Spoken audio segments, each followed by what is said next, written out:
With Christmas done and a new year begun, we have stepped into a new decade, starting with 2020. And to kick off this decade on this channel, I wanted to take you through a Christmas tradition that me and my whole family holds dear. That is, every year on Christmas, we make a gingerbread house. Okay, most people do that, but not just any gingerbread house. In fact, most times it's not even a house. We make a gingerbread something.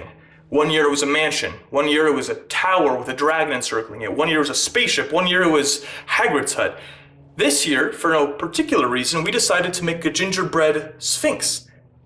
But not really a gingerbread sphinx. What we do is we make it out of cardboard, then we glue graham crackers onto it with frosting. But regardless, it looks delicious, and on Christmas Eve, we all decorate it as a family, and New Year's, we blow it up. Or we run over it with a car, or we do something creative to destroy it in the most satisfying way possible. So for this video, to start off this decade and this year on this channel, I wanted to take you through the process of designing, building, decorating, and destroying a heartfelt Christmas tradition in our family. Now, before we can start building anything, we have to design what the Sphinx will look like. So through the many inspirational pictures on Google Images, I was able to, using a notepad app on my computer, design a very basic 3D mock-up of what the Sphinx will look like. Now, because we're using pieces of cardboard or foam core, we can't have curved surfaces, but the design needs to be intricate enough with flat surfaces so that you can tell what it is by looking at it. So this is a very simple but basic design that I came up with. So now that we have the design for what the Sphinx will look like, we have to figure out how big we can make it. Now, because the whole thing will be covered in a layer of graham crackers, we only have a certain amount of graham crackers we can use. So each graham cracker is 5 inches by 2 inches, and because there's 9 graham crackers in a pack, and we have 3 packs, though only 2 are shown in this video, that gives us 270 square inches of graham cracker that we can use. So, taking that into account, I was able to create the measurements for what the final Sphinx should look like, leaving us with exactly 270 square inches around the entire body of the Sphinx. The head of the Sphinx will be made out of Rice Krispie treats, which we'll talk about in a little bit. So now that we know all the design aspects of the Sphinx, we know how large it's going to be, we know what pieces need to be cut out, we can finally start building this thing by cutting out the pieces of the foam core with a razor blade. Now that we've cut out all the pieces, we've measured everything accurately, now we just have to glue the pieces together to form the main body. So how do we glue these together? With nothing more than beautiful, beautiful hot glue gun, which I have no words to say about it. That's how great of a commentator I am in this video.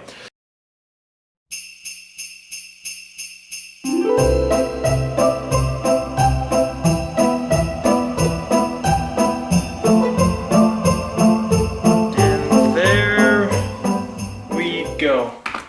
Perfect. Now, here we have the base body, and as you can see, all the pieces fit together. There's absolutely no flaw in...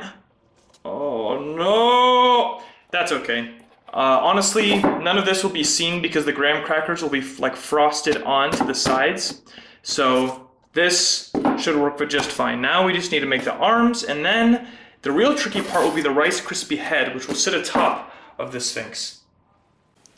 So now that we have the main body for the Sphinx, we have to attach the graham crackers on in some ingenious way. So we can't use hot glue to attach the graham crackers because the graham crackers will just snap off. So we have to use frosting, which is easily made with powdered sugar and water.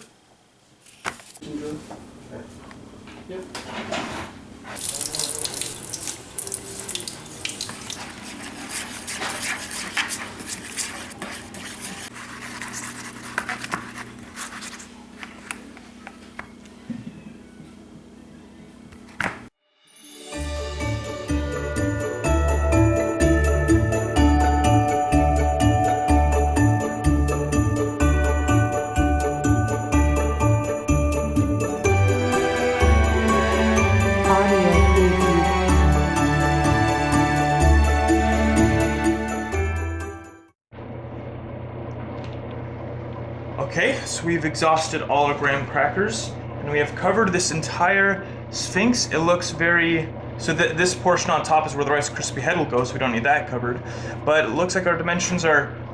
Oh no! Okay, yeah, so we didn't have enough graham crackers, So we're gonna have to get more to finish this thing.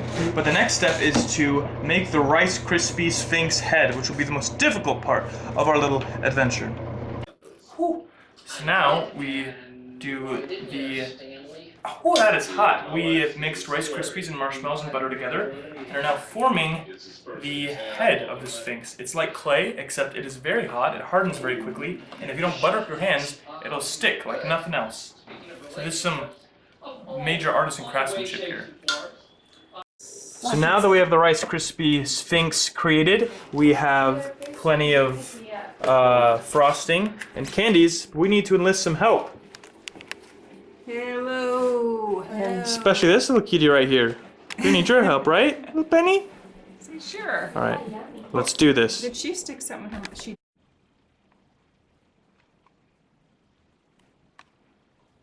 And there she is, in all of her gingerbread beauty. By the use of licorice, frosting, other candies, we have created a gingerbread sphinx. Part of it has fallen off, but it is a beautiful creation that the whole family has made. However, there's one more aspect of this tradition that is yet to be fulfilled, because though we make it on Christmas, on New Year's, when this video is coming out afterwards, we always blow up the thing we make, or destroy it in some creative way. So let's see how creative we can get.